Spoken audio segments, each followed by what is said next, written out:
14 December 2025 অস্ট্রেলিয়ার সিডনিতে তখন চমৎকার এক গ্রীষ্মের বিকেল। বন্ডাই বিচ নামটা শুনলেই চোখে ভাসে আনন্দ আর উৎসবের ছবি। শত শত মানুষ জড়ো হয়েছেন হানুকা বাই দ্য সি উৎসব পালন করতে।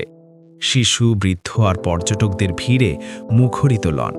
ঠিক 5:30 উৎসবের আমেজ নিমিষেই নরকে পরিণত হল। আচমকা রাইফেলের গুলির শব্দে কেঁপে উঠল সিডনির আকাশ।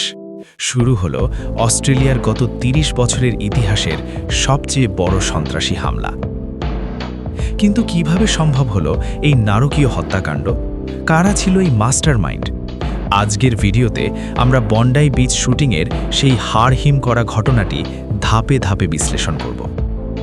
বিকেল 6:30। সূর্য ডুবছে সিডনির পূর্ব শহরতলিতে। একটি সাদা এসইউভি এসে থামল ক্যাম্পবেল প্যারেডের ঠিক পাশের একটি গলিতে। ভেতরে ছিল দুই ব্যক্তি, 50 বছর বয়সী সাজিদ আকরাম এবং তার 24 বছর বয়সী ছেলে নাবিদ। তারা এখানে ঘুরতে আসেনি।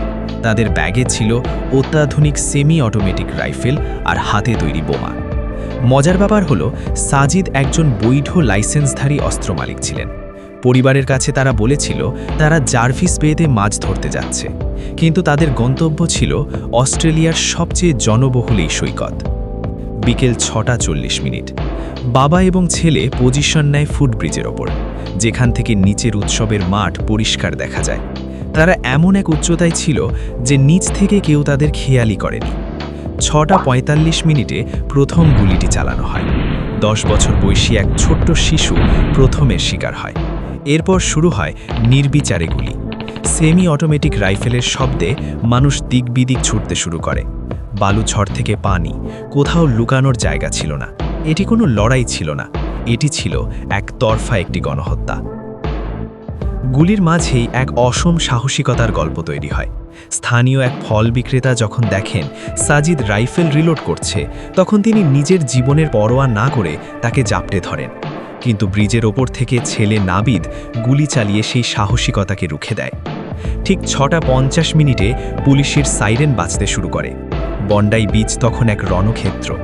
19 মিনিটের এক রক্তক্ষয়ী যুদ্ধের পর পুলিশের বিশেষ স্নাইপাররা তাদের নিশানা খুঁজে পায়।